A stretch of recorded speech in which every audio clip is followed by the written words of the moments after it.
manito con manito, dando golpecito. Venga, todo para abajo, todo para arriba. Manito con manito, dando golpecito. Yeah! This dance is 13 MWZ, also known as Uno, Dos, Tres, choreographed by Sherry McClure.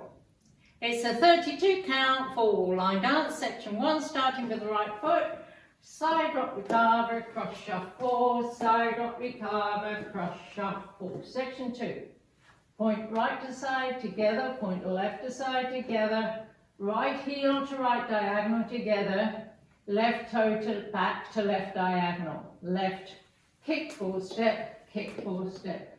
Section 3, step forward on left, pivot a half turn right, step forward on left, rock, recover, shuffle forward, left, right, left. Last section, rock forward, recover, triple a 3/4 turn to the right to face 3 o'clock, rock, recover, coaster, cross. And you start over. Now let me go over the dance with the counts. 5, 6, 7 and 8. 1, 2, 3 and 4. 5, 6, 7 and 8. 1 and 2 and 3 and 4. 5 and 6, 7 and 8. 1, 2, 3, 4, 5, 6, 7 and 8. 1, 2, 3 and 4. 5, 6, 7 and 8.